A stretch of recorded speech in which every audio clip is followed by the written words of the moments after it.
네, 오늘 오후 말씀을 시작하겠습니다. 오전에 여기까지 하다 말았는데 회개하고 복음을 믿는 것 여기까지 얘기를 했습니다. 왜 여기서 이렇게 끊었느냐면은 회개하고 복음을 믿는 것이 거듭남의 그런 충족 요건이기 때문에 그래요.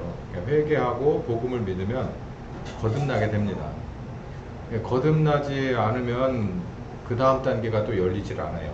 그래서 이렇게 해서 단계별로 가는 겁니다. 그래서 처음에 회개는 아버지 하나님이 침례 요한을 통해서 회개하는 일을 했습니다. 회개는 내가 마음을 돌이키는 거고, 그리고 마음을 돌이키는 것 그 이상으로 내가 이렇게 살면 안 되겠구나, 이렇게 잘못 살아왔구나, 이렇게 살아야겠구나 라고 하는 구체적인 그런 이 기준을 아는 겁니다. 그래서 이제 약속을 하는 것이죠. 내가 앞으로 마음을 돌이키고 이제 이렇게 살겠습니다 라고 해서 마지막에 하는 것이 물침례라고 말씀드렸죠.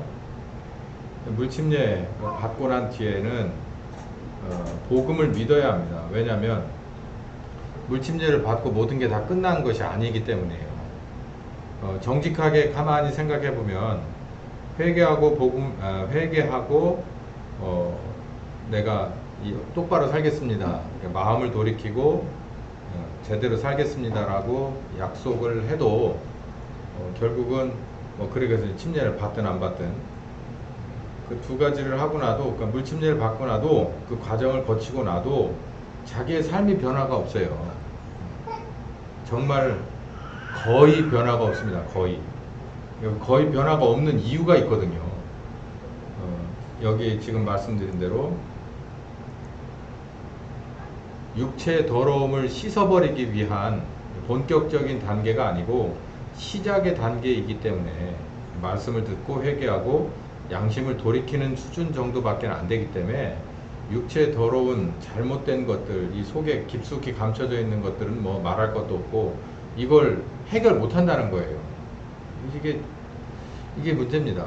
이걸 말씀 앞에 우리는 정직해야 되는데 말씀 듣고 양심을 돌이키는 것으로 사실상 모든 것이 끝났다고 생각을 하는 데서부터 문제가 있습니다. 그래서 베드로가 그 얘기를 해줬잖아요. 육체의 더러운 것을 제하여 버림이 아니다. 선한 양심의 하나님을 향해서 사실상 방향 전환을 하는 것일 뿐, 그 이상도 그 이하도 없다. 그러니 거기서 끝나면 육체의 더러운 것을 제하여 버림이 아니기 때문에 했던 짓을 또 하고 또 그때 와서 또 회개하고 또 하고 그게 히브리서 6장에 나오는 대로 그리스도도의 초보를 계속 터만 닦고 있는 거고, 그 터를 10년을 닦아서 20년을 닦아서 그걸 자랑거리로 삼고 있으면 안 된다는 얘기예요.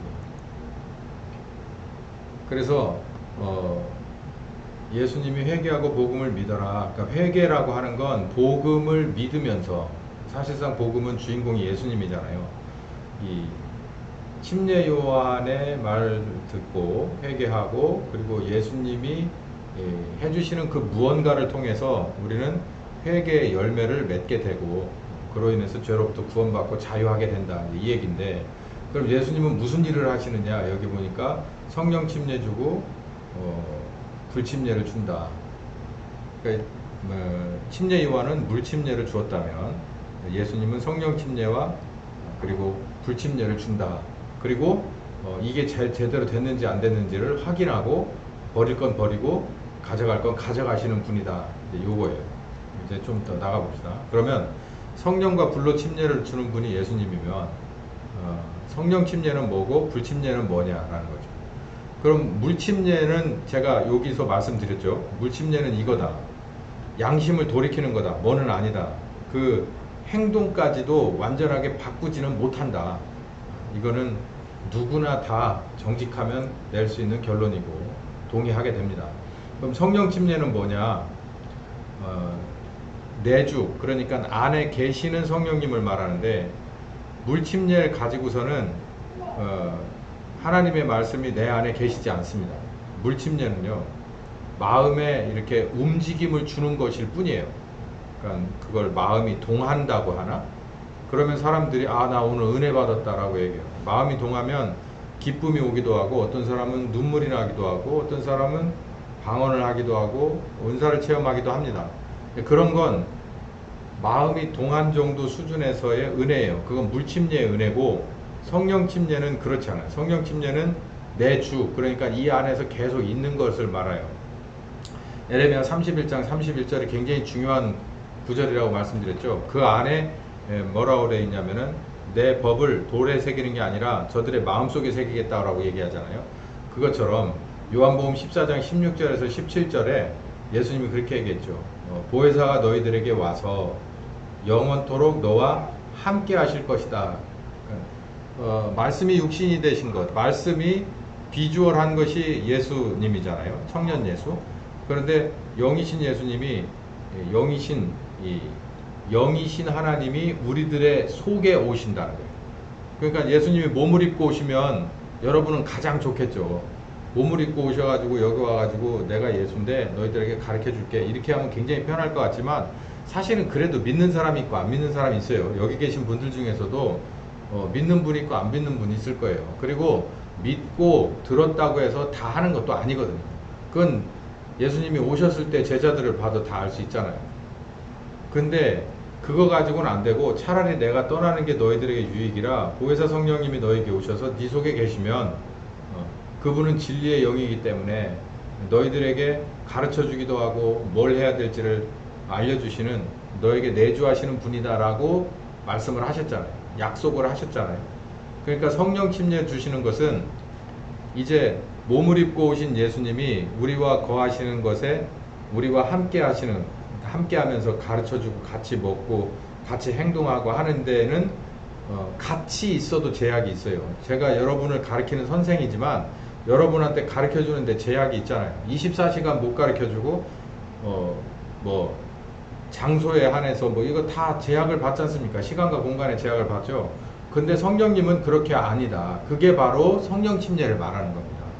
근데 사람들은 성령 침례하면은 방언을 하고 뭘 하고를 얘기하는데, 성령께서 내게 오셨을 때 일어나는 반응 중에 한두 가지기는 하지만, 그 은사적인 것이지만, 사실은 말씀이, 진리가 내 안에 오시는 거예요.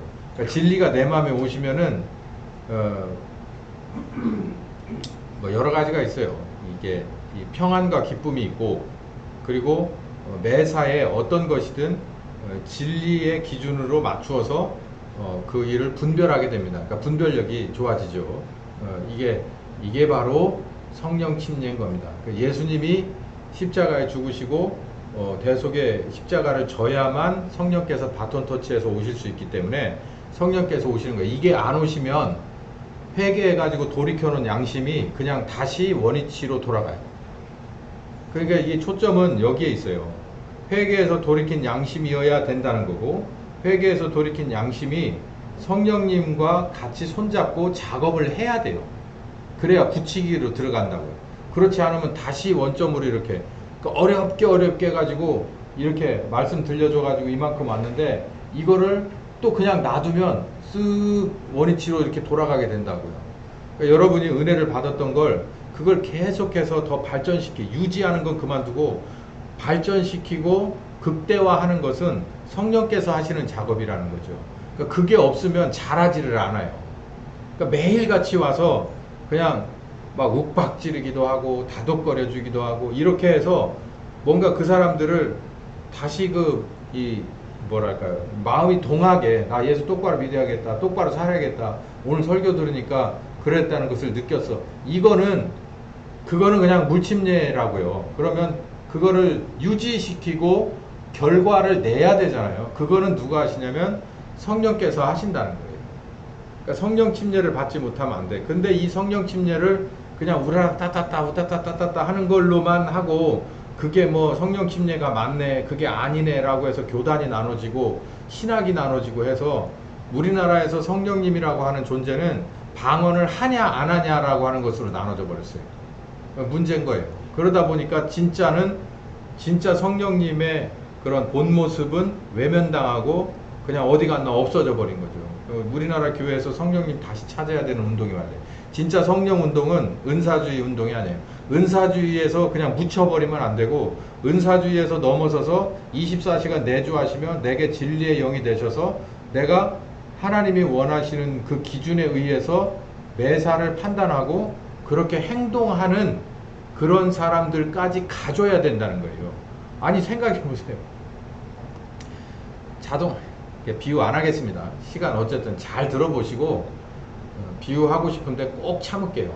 어쨌든 뭔가를 하나 이 개발팀에서 정말 심사숙고해서 만들어서 갖다 놨는데, 사용은 결국 온오프 버튼만 사용 안 해.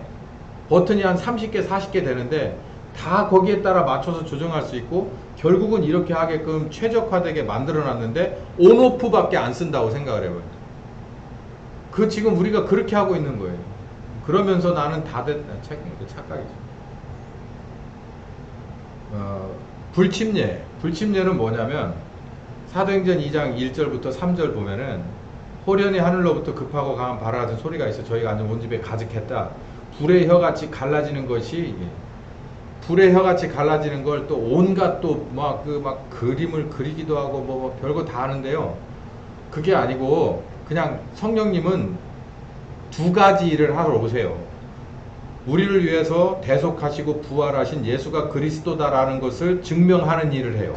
그게 보혜사 성령님의 일이고, 누구에게? 우리 개인에게, 물침례 받은 우리에게, 거듭난 우리에게 그걸 내주하셔서 가르쳐 주시는 보혜사적인 일을 해요. 그걸 성령 침례라고 하죠. 개별적인 거죠.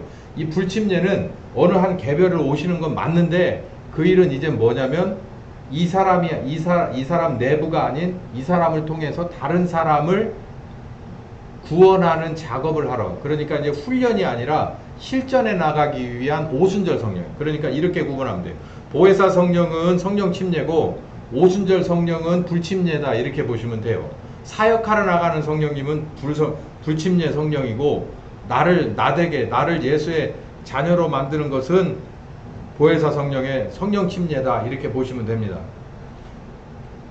그러니까 이 불침례를 어떻게 해서 받느냐라는 걸 제가 요즘 수요 성경 공부 시간에 가르쳐 드리고 있죠. 요 성령 침례는 여지까지 제가 여러분과 같이 해왔던 바입니다. 그래서 예수님은 오셔서 제자들에게 무엇을 보여드렸다? 자기 자신을 보여준 게 아니라 아버지 하나님을 증거했어요. 그리고 이제 예수님은 십자가 지고 죽으셨는 데까지 아버지 하나님이 어떤 분이냐라는 것을, 그러니까 예수님이 요한복음 3장 15절에 하나님이 세상을 이처럼 사랑했다. 그러니까 어디까지냐면 마구간에 오셔서 십자가에 죽는 데까지의 삶이 모두 아버지 하나님을 의미하는 거고, 예수님은 어떤 분이냐라고 하는 것은 성령께서 우리에게 오셔서 가르쳐 주는 거예요. 예수님은 이런 분이셔서 라는 것을. 그래서 예수님이 부활하셔서 40일 동안 체류하시면서 제자들에게 가르쳐 준 것이, 그게 보혜사적인 일인 겁니다. 보혜사 성령이 하시는 일을 부활하신 예수님이 40일 동안 제자들에게 한정적으로 하시고 이들을 놓고 가시면서 불침례 주시는 오순절 성령이 오실 것이다 라고 얘기하고, 그들이 기다리고 자기를 드렸을 때 그 위에 제단 위에 불이 내리듯이 하나님이 받아가시고 그들을 예루살렘에서 땅끝까지 이르러 가신 분이다. 딱 맞죠? 어디 하자 있어요? 말씀에? 딱 줄거리가 딱 맞는 줄거리잖아요. 알곡과 쭉정이를 가르시는 분이다. 그러니까 타작마당을 정해서 알곡과 쭉정이를 가르시는 분이다는, 예수님이 오셔서 예수님의 3년 6개월의 삶은 아버지 하나님을 의미한다고 그랬어요. 근데 이 알곡과 쭉정이를 가르시는 분은 바로 예수님이 하시는 일인데, 이 일은 아직도 우리에게 온 것이 아닙니다.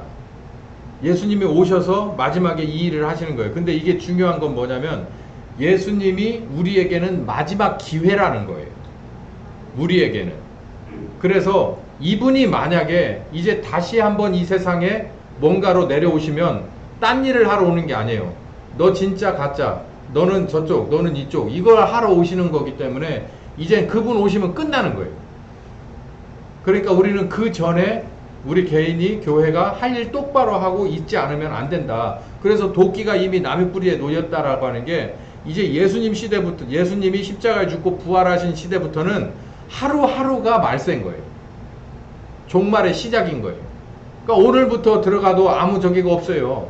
오늘 오셔도 끝난 거예요. 우리는 어디다 하소연을 못 하는 거예요. 시기적으로 그런 거예요.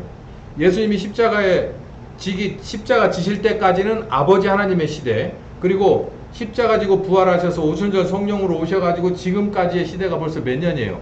2022년이잖아. 2000년이 약간 못 되겠네. 30 몇 세 저기니까. 어쨌든 대략 2000년이잖아요.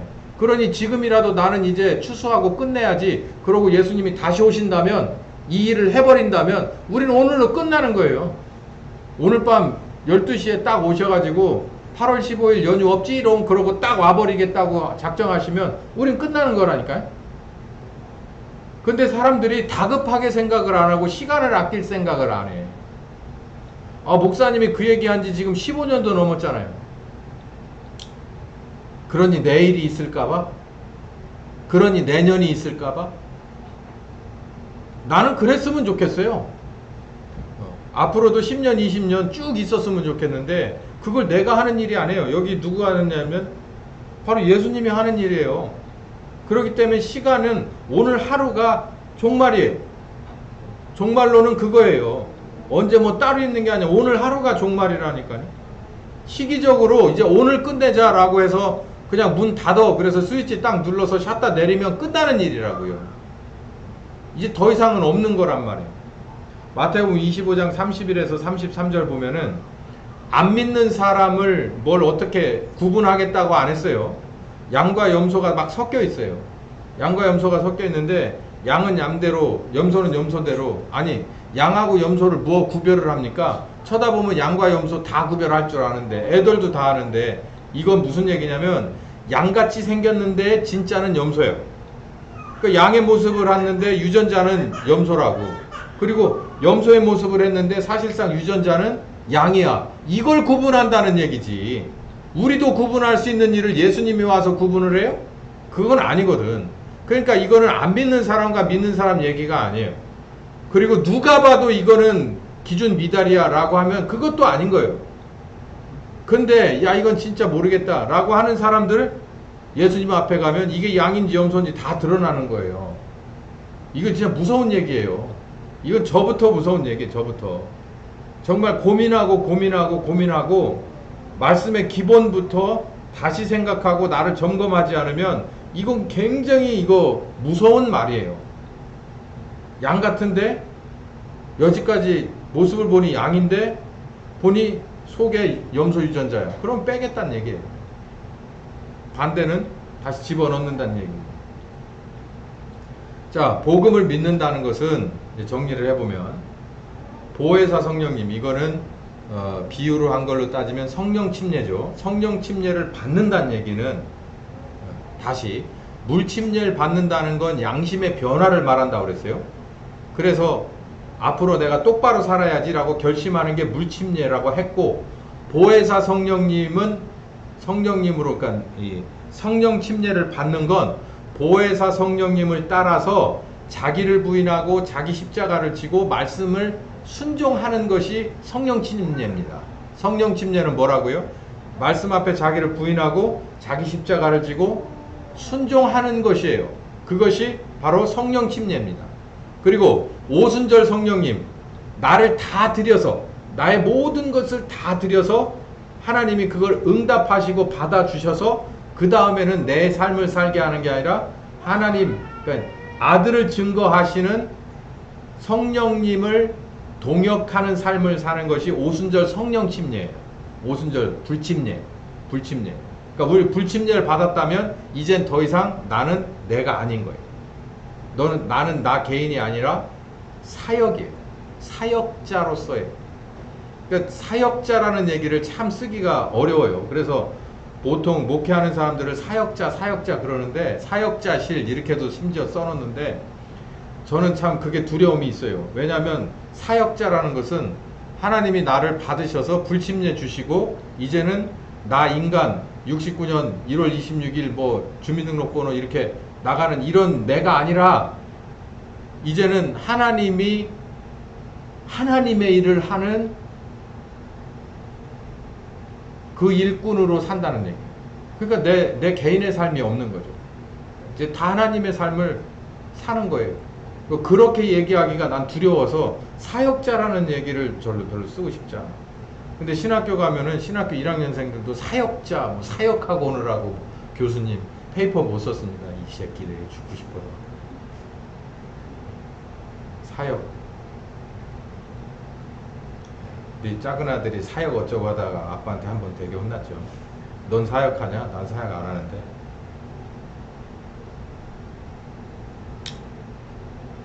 복음을 믿는 것은 성령 침례 받고 불침례를 받는 겁니다. 성령 침례가 뭔지 가르쳐 드렸고 불침례가 뭔지 가르쳐 드렸죠. 자, 침례 요한의 소리를 듣고 마음을 돌이켜서 똑바로 살아야지. 그리고 이제 예수님이 내게 주시는 보혜사 성령님으로 말미암은 성령 침례를 받고 그리고 이제는 불침례까지 받아서 이제 주님의 사역자가 돼야겠다. 주님의 일을 해드리는 자가 돼야겠다라고 하는 데까지가 복음을 믿음입니다. 그렇게 해야지. 그러니까 이거는 과거형이 아니라 미래형이에요. 아, 그렇게까지 해야 되는 거구나 라는 것을. 그러니까 회개하고 복음을 믿는 것이에요. 그러니까 여러분은 하나님이 여러분을 향해서 죄인을 구원하시기 위한 계획이 회개에만 있는 게 아니라 복음을 믿는 것까지 있다는 것을, 그게 한 세트라는 것을 잊어버리면 안 됩니다. 그걸 꼭 잊어버리지 마세요. 자, 그러면 내가 그렇게 하고 싶어. 그렇게 하고 싶은데 이제는 이 골격이 다 나왔어. 하나님이 나를 위해서 구원을 어떻게 하시려고 작정을 하셨구나라고 하는 골격이 다 나왔어요. 그러니까 나 이제 그렇게 하고 싶은데 어떻게 하면 시작할 수 있을까? 그러면 이제 그렇게 생각하시는 분들도 있습니다. 네, 참고하시라고 제가 말씀드리는데, 첫 번째는 말씀을 듣고 정직할 필요가 있어요. 이 말씀이라고 하는 것은 뭐냐면, 요한복음 1장에 보면 예수님을, 몸을 입으신 예수님을 설명할 때 말씀이 육신이 되셨다. 그래서 로고스, 말씀을 로고스로 설명을 하거든요. 살아있는 말씀으로 설명을 해요. 요한은 그 특이한 예수님을 보고 있어요. 예수님을 이렇게 설명할 때 특이한 걸, 그게 바로 로고스를 집어넣어서 그렇게 설명을 하는 거예요. 살아있는 말씀으로 말을 하고 있는데, 그 얘기를 제가 지금 하는 겁니다.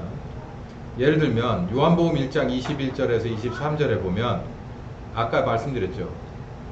누가 물어봐요, 예수님한테.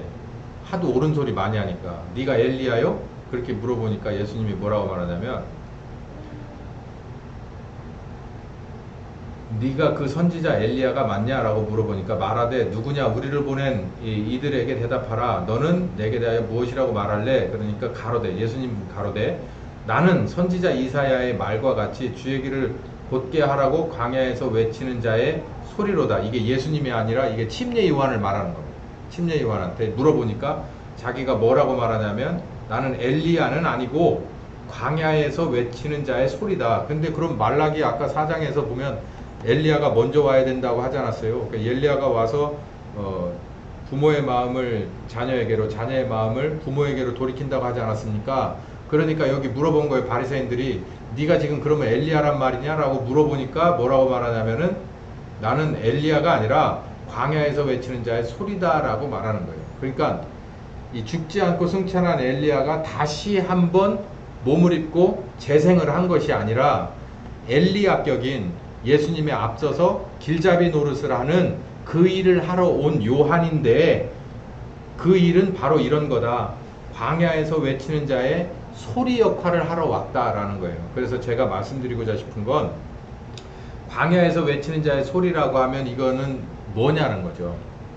이게 사람 소리? 그러니까 요한의 목소리? 이건 물론 우리가 물리적으로 보면 그 당시에 참 특이한 생활 방식 속에서 광야에서 야생의 생활을 하던, 약대 토롯을 입고 무슨 띠를 띠고 석청을 먹고 한 그런 야생에서 산 것이 가정에서 산 것보다 오래된 요한이 어느 날 불쑥 나타나서 회개라라고 한 건 맞습니다. 그런데 요한이 스스로가 여기 요한복음 1장에 광야에서 외치는 자의 소리일 뿐이야 라고 자기를 그렇게 설명을 한 것은 자기가 지금 하는 소리는 자기 소리가 아니라는 거예요. 자기 소리가 아니라 누구 소리냐면, 제가 아까 이 회개하게 하는 일은 누구 담당이냐면 아버지 하나님이라고 했잖아요. 그러니까 아버지 하나님이 미리 당신이 해야 될 일을 하기 위해서 요한을, 사가랴의 아들 요한을, 예수님 친척이죠, 요한을 정말 임신할 수 없을 만한 나이에 엄마에게서 임신을 하게 하고 나서 얼마 안 있다가 광야로 들어가서 광야 속에서 떠도는 야인이 되게 했다가 어느 날 턱 하고 드러나가지고 회개라라고 외친 거예요. 그러니까 하나님이 그 광야에서 요한을 당신의 일할 만한 아버지 하나님의 사역자로 만들고 예수님 앞서서 보내서 예수님 앞서서 길을 열어야 하는 작업, 회개하는 작업을 하게 했다는 거예요. 그래서 요한이 정직하게 말하는 게 나는 엘리야가 아니고, 그러니까 엘리야는 하늘에 있고 성경에 나온 엘리야라고 하는 자에 와서 해야 될 역할, 즉 아버지와 이 자식의 마음을 서로 연하게 만드는 그 일을 하러 온 광야에 외치는 자의 소리다. 그러니까 아버지 하나님이 하시는 말씀을 전하러 온 사람일 뿐이야 라는 얘기죠. 그러니까 무슨 얘기냐면, 회개는 무엇으로 시작하냐면 광야에서 외치는 소리가 들려야 돼요. 광야는 사람 사는 데가 아닙니다. 주택가가 아니에요. 광야는 아무것도 없는 데예요. 여러분이 광야를 보시면 진짜 저기에는 아무런 생명체가 없겠다 싶을 만큼 없는데, 상징적으로 광야는 사람이 없는 곳입니다. 살 수 없는 곳이에요. 근데 거기서 사람 소리가 나? 이건 무엇을 뜻할까요? 이런 거 있잖아요. 무엇을 하든지 내가 옆에 다른 사람이 없는데, 아무도 없는데 책을 보든 영화를 보든 어느 경치를 보든 아니면 무엇을 하든 상관없이 내 마음속에서 헉 하고 울려오는 소리가 있어요. 그 소리, 지금 이게 그 소리를 말하는 거예요. 제가 여러분한테 예수 똑바로 믿으시오, 회개했으면은 행동도 똑바로 가야지 라고 얘기하는 건 그건 제 소리. 그러니까 제가 옆에서 이렇게 말하는 이 소리가 전혀 없는데 전혀 그거하고는 상관없는 상황에서 마음속에 확 하고 올라오는 소리가 있어요. 근데 그게 나쁜 짓 해라가 아니라 회개하라라고 하는, 이거 잘못됐으니 회개하라라고 하는 소리가 들려올 때가 있다고요. 이거가 중요한 거예요. 이게 광야에서 외치는 소리예요. 근데 우리는 대부분 그런 소리가 나면은 그냥 뭐 그런 생각이 났어, 그냥 그러고 넘어가요. 근데 이게 어디서 오는 소리겠냐고요, 이거를. 이게 어디서. 그러니까 여러분이 계속 듣다 보니까 세뇌돼서 나오는 소리일 수도 있고, 뭐의 소리도 있고, 뭐의 소리도 있고, 그렇겠지만, 이런 말씀일 수 있어요. 시편 51편 17에서 18절 보면은, 하나님이 구하시는 제사는 상한 심정이다. 하나님이여 상하고 통회하는 마음을 주께서 멸치 아니하십니다 라고 얘기했는데, 이게 무슨 얘기냐면, 그냥 어떤 거든지 내가 나를 뉘우치는 소리를 딱 들었을 때 그냥 내 마음이 상하지 않는 선에서 끝나는 게 있어요. 상하지 않은 선에서. 근데 어떤 얘기를 딱 들어서 마음이 확 상할 때가 있어요. 그러니까는 그럴 때는 자기도 얘기하잖아. 아 진짜 마음 상해서. 이럴 때가 있다고요. 근데 그 마음 상함도 예를 들어서 이런 거, 이렇게 줘라? 이렇게 뚱뚱한 사람한테 너 왜 이렇게 돼지같이 뚱뚱하냐? 이렇게 말했을 때 마음이 확 상하는 게 있어요. 그거는 이 광야에서 외치는 소리는 아니고, 그건 아니고 아까 말씀드렸듯이 높은 산이 낮아져야 되겠네, 낮은 것이 올라서야 되겠네, 이게 굽은 것이 펴져야 되겠네 라고 하듯이 두 벌 옷이나 찾으러 다니고 두 그릇 밥이나 먹으러 다니는 네가 똑바로 사는 인생이 아니다라고 하는 얘기를 내 마음속에 싹 들려오는데, 그게 어떤 때 내 마음이 확 상할 때가 있어요. 그런 때가 언제일까? 여러분이 승승장구하면서 이만큼 날개 달고 막 이렇게 올라가는 상종이었을 때는 그런 생각 안 듭니다. 마음이 상하질 않아요. 아, 얘 잘하겠습니다. 그냥 그런다고. 근데 어떤 때냐면 내 인생이 추락할 때 너 그따위로 살아서 너 문제 있는 거 아니냐? 라고 딱 얘기하면은 팍 와서 닿는 거예요. 그 여기서 얘기하는 시편 51편의 상한 제사는 마음 상한 것은 그러지 않아도 내가 외롭고 고독한데 그때다가 뭐를 찔러주냐면 전곡을 확 찔러버리는 거예요. 그걸 누가 하느냐면 누가 해요 그걸. 그걸 아버지 하나님이 한단 말이에요. 내가 감추고 감췄던 거 내가 어쩌면 나도 몰라. 그래서 내 속에 어딘가 숨어져 있던 그 문제의 원점 그리고 나는 아는데 누가 알까봐 창피해서 꽁꽁 숨겨놓던 그 원점이 누구에게서 팍 지적받냐면은 내가 누군지도 모르는데 하여간 내 속에서 확 들어오는 거예요. 그러니까 이런 거예요. 가끔 부흥집회가 그런 게 문제가 부흥집회 이렇게 막 이렇게 앉아있는데 막 찬송 부르고 이러다가 부흥 강사가 나와서 막 설교를 하는데 뭐 대단히 막 찔러대는 소리도 아닌데 그 얘기 하나가 탁 나오는데 팍 하고 찔려가지고 그냥 거기서 난리법석 나버리는 케이스들이 꽤 많았었죠. 그게 그런 집회 가운데서 있을 수도 있고 왜냐하면 성령님이 그때 많이 운행을 하시니까 그럴 수도 있고 아니면 내 삶 속에서 누구한테 말을 안 했는데도 내가 진짜 내 인생의 구석에 몰렸을 때 아버지 이름의 침례는 대부분 어디에서 오느냐면 내가 내 인생의 구석에 몰렸을 때 대부분 와요. 그렇지 않고 내가 막 날아다닐 정도의 기분이고 날아다닐 정도의 삶이라면 그때는 아무리 지적질을 해봐야 내가 듣지를 않아. 열로 듣고 열로 나가. 그래봐야 나는 이렇게 날아갈 거야. 그리고 막 날아가는데 내가 먼저 문제가 있어가지고 혹 하고서 내가 그냥 푹 하고 숙일 수밖에 없는 상황에 아버지 하나님은 탁 찔러버린다는 거예요. 그럴 때 내 심령이 확 상하는 겁니다. 이런 거예요. 이거는 꼭 비유를 들어야겠네요. 애들을 뭐 공부 잘하고 어디 시합 나가서 금메달 따오고 이럴 때 애에 대한 그 아주 근본적인 문제를 지적하면 알았어 엄마 아빠 내가 다음엔 잘 고칠게. 공부도 잘하고 운동도 잘하고 그것도 고칠게요. 그냥 이러고 넘어간다고. 그리고 또 그때는 또 잘 얘기도 안 해. 근데 그로 인해서 뭔가 문제가 발생해서 아주 심각한 상황에 딱 처했을 때는 그 얘기를 해줘야 됩니다. 너 공부 잘하는 것도 좋고 운동 잘하는 것도 좋은데 이 문제는 너 진짜 똑바로 하고 넘어가야 돼. 너 왜 자꾸 거짓말하니? 너 왜 자꾸 도둑질하니? 너 왜 자꾸 중독되니? 너 왜 자꾸 이러니? 이거를 탁 해줘야 된단 말이야.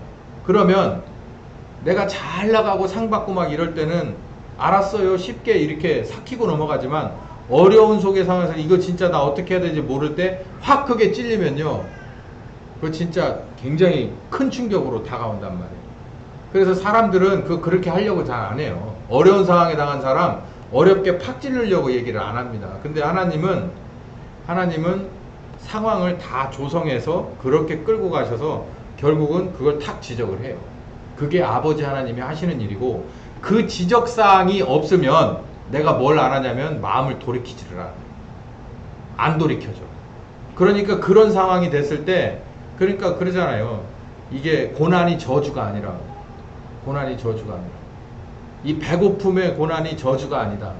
헐벗음의 고난이 저주가 아니다. 내가 배고팠기에 헐벗었기에 병약했기에 내가 우리 주 하나님을 아버지 하나님을 만날 수 있는 거예요. 그렇지 않으면은 정말 쉽지 않습니다. 정말 인격적으로 지성적으로 내가 죄인인 것을 3단 논법으로 해서 귀납법 연역법으로 아무리 가르쳐줘도 정말 내 속에서 마음을 돌이키는 회개는 나오지는 않아요. 그렇기 때문에 아버지 이름의 침례는 조금 거칠어요.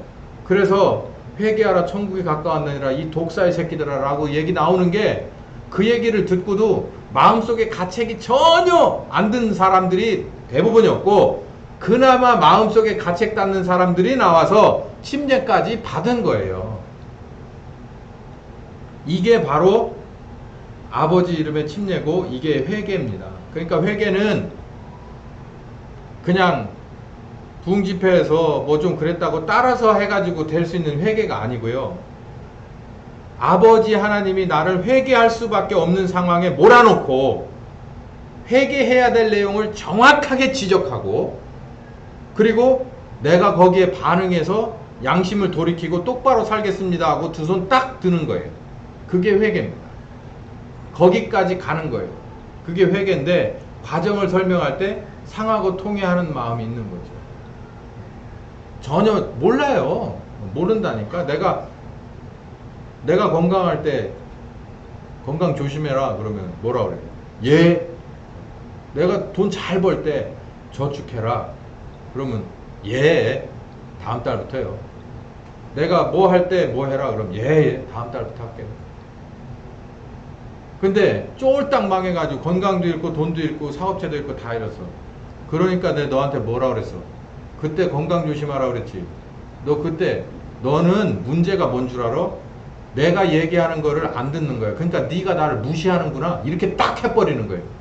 그러면 가뜩이나 내가 오늘 죽을지 내일 죽을지 모르는 상황이고, 내가 지금 쫄딱 망해가지고 아무것도 경제적으로 할 수 없는 게, 그리고 미래도 보이지를 않는 상황에서 너는 나를 우습게 여기는 게 문제야 라고 딱 해버리면은 진짜 이거 완전 무너져 버리는 거죠.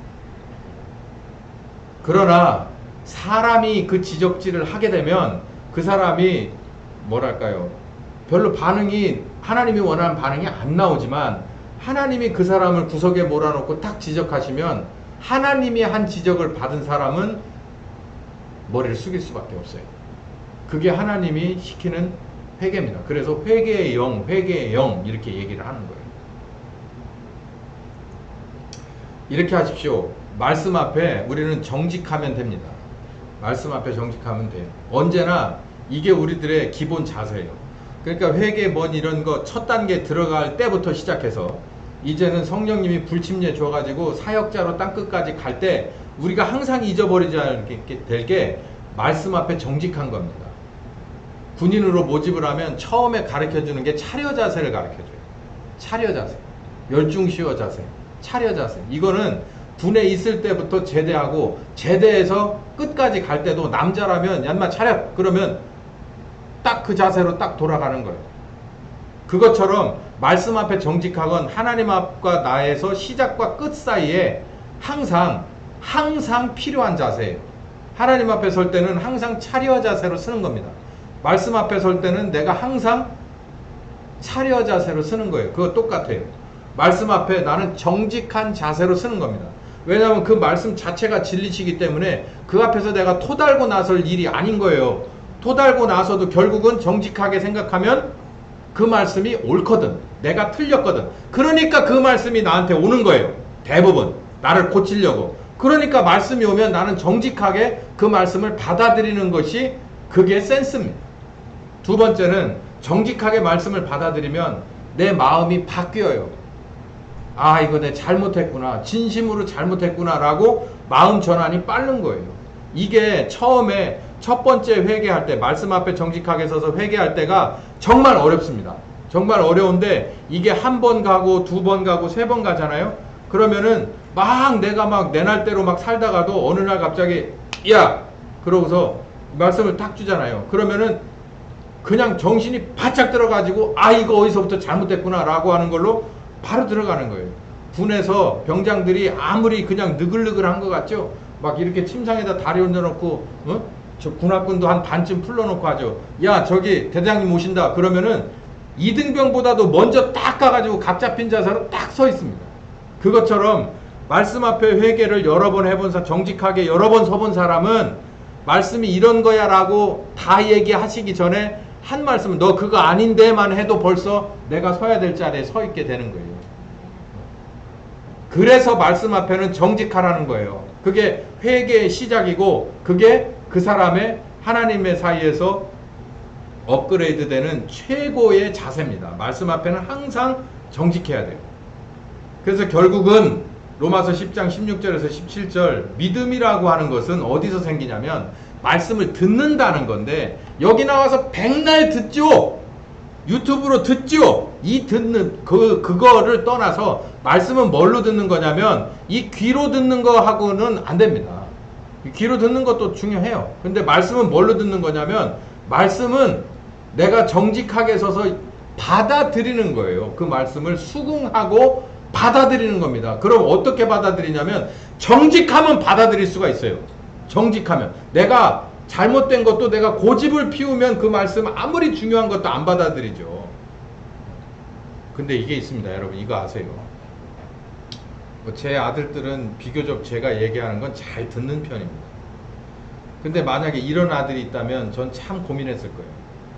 말을 하는 데마다 이게 안 들어. 이게 아버지의 권위가 쓰지를 않아. 아버지의 말하는 거라면 아니 이거 학교 가서 배웠더니 이런 식으로만 나와. 그거 아버지 그 다는 아니더라고. 내가 이렇게 살아봤더니 이렇기도 하더라. 이렇게 만약에 나오면 전 참 실망스러울 것 같아요. 어떤 때는 정말 화가 머리끝까지 나고 분노가 치밀어 올 것 같아요. 근데 여러분이 혹시 하나님 아버지한테 그러지는 않습니다. 말씀을 주셨는데도 아니 그건 전 꼭 그렇게 생각하지는 않거든요. 한두 번은 괜찮아요. 그러면 두 가지 방법이 있어요. 그냥 버려버리든가. 그래 그럼 네 날대로 살아.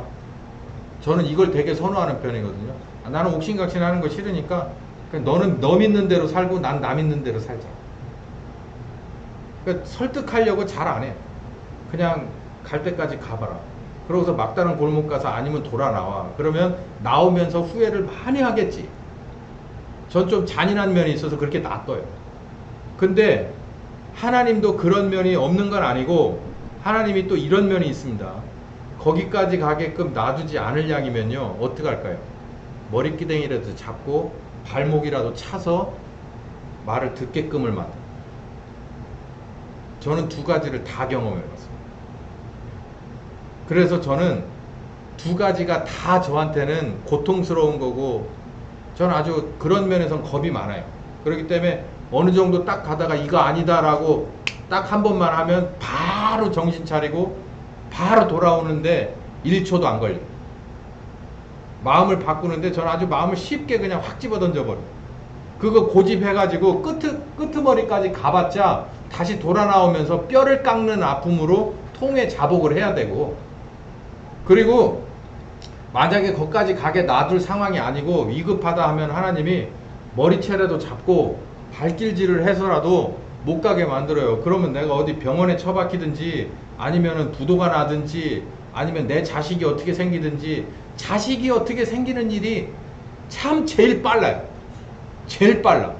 그냥 한번 꼭 누르면은 그냥 확 그냥 뭐든지 아이고 잘못했습니다 하고 그래. 전 지금도 그래요. 애들한테 뭔가 이게 있으면은 저를 먼저 살펴봐요. 그게 제일 아픈 손가락이더라고. 애들을 눌러면 거기까지 가지 마세요. 거기까지 가지 마시고 내 자식 멀쩡한데 안 그럴 수 있어요. 그거 나는 상관없어. 나는 좀 견뎌.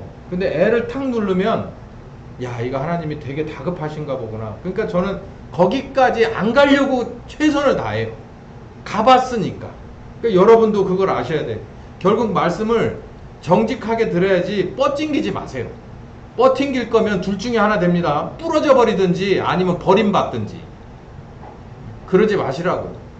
두 가지 다 이게 아주 아픈 거고 고통스러운 거예요. 자 지금까지 했던 거를 예수님이 비유로 이렇게 말씀하셨어요. 탕자의 비유 잘 아시죠?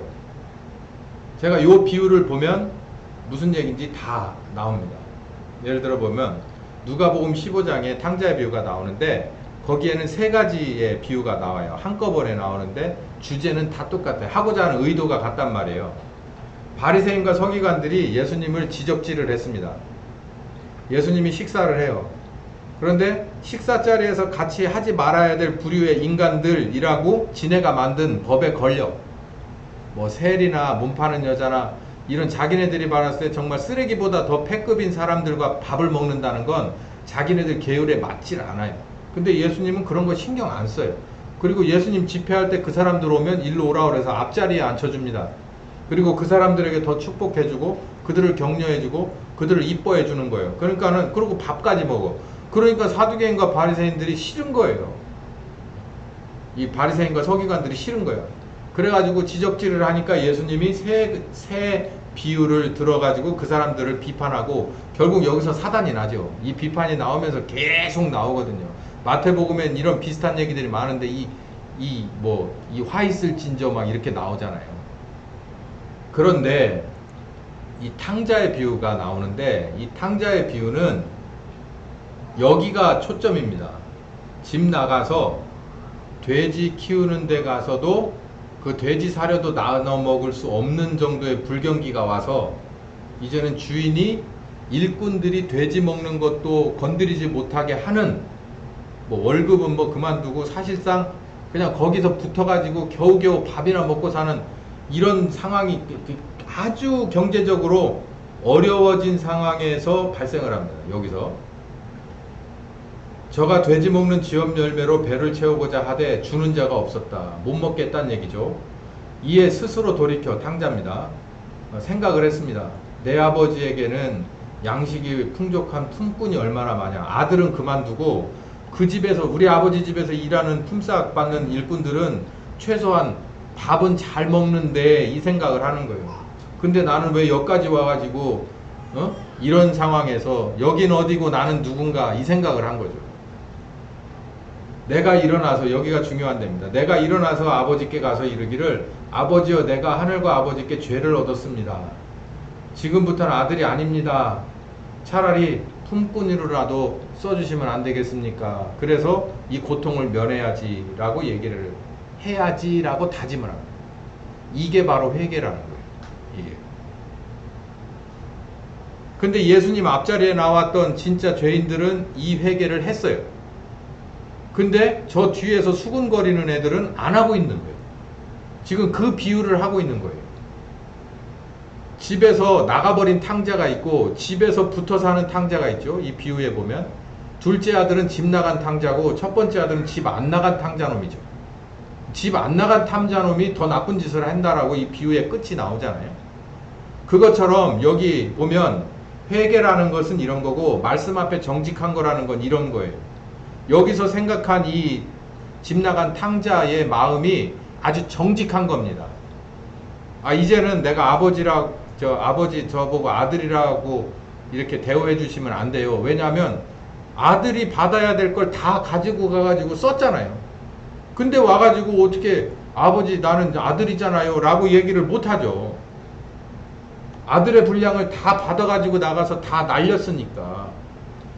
그러니 나는 돌아가서 이렇게 해야겠다라는 거예요. 근데 만약에 아까 말씀드린 대로 뻗팅기거나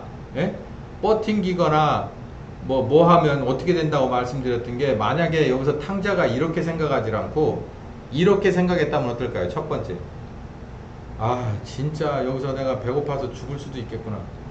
그러면서 아버지를 원망하는 거예요. 아버지가 그때 나한테 재산 1%만 더 주지, 50대 50이 아니라 51% 대 49% 해가지고 형한테는 49 주고 나한테 51, 그래서 1%만 더 줬으면 지금 이렇게 굶지는 않았을 건데, 이렇게 생각했다고 봐요. 그러면 이 사람 답 없습니다. 더 가야 돼요. 어떻게? 진짜 죽음 앞에까지 가야 돼요. 돼지 키우는 데도 아니고 거기서 쫓겨나가지고 어디로 가게 될지 몰라. 그런 일이 벌어진단 말이에요. 이 비유입니다. 이건 비유, 만들어낸 비유. 그래서 생각을 이렇게도 해보고 저렇게도 해보자는 얘기죠. 그런데 차라리 정직하게 내가 여기까지 한 건 잘못한 일이고 그저 가가지고 내 목숨 부지하기 위해서 그냥 다른 그 일하는 사람들처럼 똑같은 레벨에서 다시 시작하는 것이 어떠냐. 이게 바른 생각이고, 바른 생각을 했으니까 양심에 돌이킨 거고, 그리고 진짜로 아버지한테 가서 뭐라고 말하냐면 아들이 가로되 아버지요, 똑같은 얘기를 이렇게 합니다. 그러니까 마음으로만 먹지 말고 가서 진짜로 그렇게 해야 되는 거죠. 그게 바로 올바른 회개인 거예요. 그리고 진짜 그렇게 살아야 되는데 여기서 아버지가 그렇게 사는 것을 용납하지 않죠. 아니야, 넌 여전히 내 아들이다. 이게 비유가 딱 지금도 하나님과 우리 사이와 똑같은 거예요. 우리는 죄인입니다. 죽어 마땅하죠. 그러니 이 상황에서 모든 문제의 원인은 저에게 있습니다 라고 판단하고 그렇게 고백하는 게 맞고, 내가 잘못한 거니까 내가 해결하는 것이 맞지요. 여기서 제가 말씀 앞에 정직하게 서면 그 말씀 앞에 내가 잘못된 부분을 발견하고, 잘못된 부분을 발견했으면 이 문제를 하나님한테 해결해 달라고 해요. 아니, 내가 잘못해 놓은 거니까 내가 해결해야죠. 여기 탕자가 그렇잖아요. 나는 잘못한 것밖에 없으니 아버지 혹시나도 하실 수 있거든, 그냥 일꾼들 하는 대로 그냥 그 일꾼 중에 하나로 나를 취직시켜만 주시면 열심히 일할 테니까 밥만 먹여주세요, 이 얘기잖아요. 근데 우리는 하나님 앞에 내 잘못한 게 어디 있습니까? 이런 불운이 찾아오고 이런 어려움이 찾아오고 고통이 찾아오고 아픔이 찾아왔으니 이 문제를 해결해서 30배, 60배, 100배의 열매를 맺게 해달라. 이 도대체 뭐 하는 거예요? 히브리서 3장 15절에서 19절, 오늘날 너희가 그의 음성을 듣는다면, 이것도 굉장히 큰 축복이죠. 은혜죠. 들으면 네 마음을 강박하게 하지 마라. 강박하게 하지 마라. 그 말씀 앞에 믿고 순종해라. 하나님의 음성은 우리를 지적질해서 정죄해서 우리를 죽이려고 하는 말씀이 아닙니다. 하나님은 우리를 살리려고 하는 말씀인데 결국은 그 문제를 지적해야만 하기 때문에 그래요. 그러니까 저는 이런 목회에 반대합니다. 분명히 반대하는 게, 목사는 좀 온화하고요, 그냥 이렇게 토닥토닥 이렇게 해주고, 만약에 그런 캐릭터라면 사람이 변할까요? 네? 문제의 원인을 지적해주지 않으면 그 사람의 변화가 일어날 가능성이 있을까요? 목회자의 그런 목회자상이 어떤 거든지 그걸 논하기 전에 하나님은 그렇게 안 하시네요. 하나님은 물론 여기 탕자의 비유를 잘 읽어보면 탕자가 먼저 가서 그래요. 기다리는 아버지 앞에 가서 아이고 내 아들 왔냐 이렇게 얘기하기 끌어안기 전에 탕자가 자기 고백을 해요. 아이고 난 잘못했습니다 아버지 라고 고백을 해요. 그러니까 아버지가 그걸 꼭 껴안고 반지 껴주고 옷 입히고 잔치하자라고 하는 겁니다. 만약에 들어와서 아버지 저 왔어요. 오랜만에 왔네요. 저 반지 팔아먹었거든요. 반지 주시고 옷 좀 내주세요. 그러면 이 아버지가 뭐라고 얘기했을까요? 아이고야 잘했다. 유산 받아가지고 잘 썼구나. 털털 쓰고서 반지까지 빼쳐먹고 옷까지 전당포 잡혀먹고 잘 썼다 이 새끼야. 그러고 와가지고 옷 입혀주고 반지 껴줄까요? 이거 아무리 비유라도 그렇게 아버지 하지 않을 겁니다. 아들이 뉘우칠 만큼 뉘우쳤어요. 그러니까 아버지가 이걸 받아주는 거지. 그렇지 않고 아버지가 받아줘요. 그러고서 아버지 남은 거 좀 있으면 원상복귀 됐을 거 아니에요. 내가 50% 빼갔어도 몇 년 사이에 아버지 돈 많이 벌었다는 소문이 있는데 또 50% 돼. 이게 그거 아니잖아요.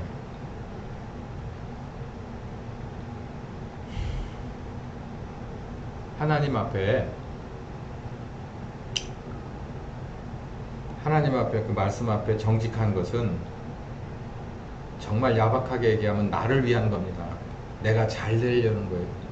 하나님 잘 되려고 하기보다도 내가 나 살기 위해서 하는 거예요. 기본적으로. 내가 하나님 때문에 내가 하나님 말씀 앞에 순종해 준다? 아닐걸요. 내가 살기 위해서는 유일한 방법이에요. 그 방법도 없이 그냥 한 번에 그냥 끝나버릴 수도 있어요. 그러니 여러분 이제는 거기에 무슨 수식어도 빼시고 무슨 우리들 생각하는 뭐 이런 이 화려한 뭐 겉포장 이거 다 치우시고 그 안에 들어가야 될 정말 내가 살고자 하는 것이 그 이유 때문에 그 정직한 말씀을 그 진리의 말씀을 들려주시면 그 지적질에 나는 정직하게 반응을 해야 돼요. 그렇지 않으면 방법이 없습니다. 아까 말씀드렸잖아요. 예수님은 우리에게 있어서 마지막 비상구라고. 그거 없으면 끝나는 거예요. 그럼에도 불구하고 진척사항이 없이 그 비상구 안으로, 좁은 문 안으로 들여보내지도 않고 들어가려고 하지도 않으면서 그 주변에 우글우글 모여가지고 내가 예수 최고로 잘 믿는 교회고 목사고 신자다라고 착각하면 안 된다라고 하는 겁니다. 그래서 저는 지금껏 이 말씀이 정말 이 성경이 이렇게 쓰여진 거구나 라고 하는 걸 은혜로 알게 되고 그걸 믿음으로 받아들이고 난 뒤에는 저는 시작부터 지금까지 그리고 앞으로도 저 끝까지 저는 이 노선을 바꿀 생각이 없어요. 그리고 왜냐하면 이 믿음이니까. 저는 이 믿음입니다. 그게 여러분을 살리는 유일한 길입니다. 제가 여러분에게 해드릴 수 있는 사랑의 전부예요. 특별히 요즘 들어서 오늘도 누가 꼭 왔어야 될 사람 하나가 안 왔는데 그냥 저는 안타까운 마음입니다. 왜냐하면 이런 회개 같은 얘기는요 한번 들어둬야 돼요. 들어두면 오늘 막 여기서 막 울고불고 막 하는 거는 안 일어나요. 요즘은 그런 은혜의 때가 아니에요. 근데 이게 말씀이 살아있으니까 이게 속에 들어가서 언젠가 이게 생각이 나요. 어떤 때? 아까 말씀드렸어요. 내 인생의 구석에 몰렸을 때 이게 생각이 나면 저도 그랬거든요. 이건 그냥 들어두는 겁니다. 들어두면 어딘가에 계속 쌓여 있다가 어떤 때 성령께서 이거를 끌어내서 생각나게 하는 거예요. 그럴 때 제가 필요하면 저를 찾아올 거고 여러분 중에 누군가가 손쉬우면 여러분들을 찾아갈 거예요. 그러면 그걸 성령님을 도와서 그 상황을 잘 케어하면 그 사람이 거기서 구원을 얻는 겁니다. 그 단계를 뚫고 넘어가는 거예요. 그게 선한 사마리아인이거든요. 그래서 구약도 구약이었지만 신약 이걸 굉장히 전 조심스럽게 생각하고 있어요. 그래서 잘 들어둬야 되고 필요한 것들은 잘 기억하고 그래야 되는데 사탄은 중요하다 생각하는 거는 여지없이 그걸 무너뜨리는 그 특기를 가지고 있어요. 이런 얘기 들어서 좋을 것 같으면 여러분에게 이거 참석 못하게 참 만듭니다. 시간도 없게 만들고 무슨 일도 생기고 뭐 마음도 상하고 그래서 여기 앉아 있어 봐야 하나도 안 들리고 이렇게 되게 만들어요. 저는 알죠. 그런 상황이라도 잘 극복하고 들어두면 그게 은혜가 꼭 돼요. 그러니까 가운데 뭐가 막 막아 낀다고 하잖아요. 흐릿하게 만들죠.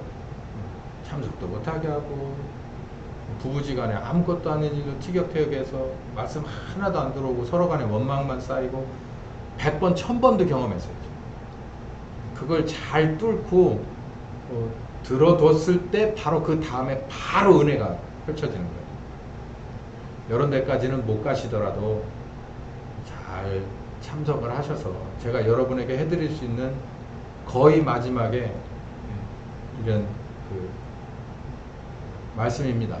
잘 들어두시면 꼭 필요할 때 성령님이 그걸 꺼내 쓰실 거다라고 하는 그런 말씀을 마지막으로 드립니다.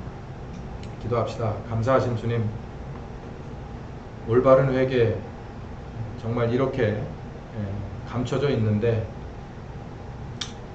없는 건 아니지만 사실 쉽고 빠르게 해서 회개했구나, 그리고 회개 잘 하셨고 구원 받으셨습니다 라고 하는 그런 말들에 속아서 성경 자세히 읽어보려고 하지도 않고 양심껏 정직하게 내게 주시는 살아계신 성령님의 그 진리들을 나는 외면해 왔던 것이 아닌가 생각합니다. 우리의 한 사람 한 사람들 이제는 성경을 자세히 보고 정말 정직하게 성령님이 주시는 귀한 지혜와 지식 안에서 나를 차려 자세로 세워놓고 정말 고칠 거 고치고 버릴 거 버리고 바꿀 거 바꿀 수 있는 정말 센스 있는 신앙인들이 다 되게 하여 주시옵소서. 이렇게 가는 길은 어렵습니다.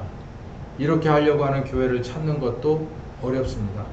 그래도 이 길이 이 길이 살 길이라면 반드시 가야 되는 것이고, 이렇게 하시려고, 이렇게 어려운 죄 문제 해결하시려고 예수님이 십자가에 죽으셨다는 것을 우리 명심해서, 정말 우리가 십자가 져달라고 안 하셨지만 얼마나 사랑하시는 그 사랑으로 끝까지 순종해내신 우리 예수님을 본받아 우리도 묵묵하게 내 십자가 지고 말씀과 함께 동행하게 하여 주시옵소서. 바로 이로 인해서 내가 바뀌고 우리가 바뀔 수 있다면 이것이 정말 내게도 복이고 하나님 앞에 영광이라는 것을 꼭 명심하고 따라가는 우리가 되게 하여 주시옵소서. 예수님의 이름으로 기도했습니다. 아멘. 오늘 오후 말씀 여기까지 하겠습니다.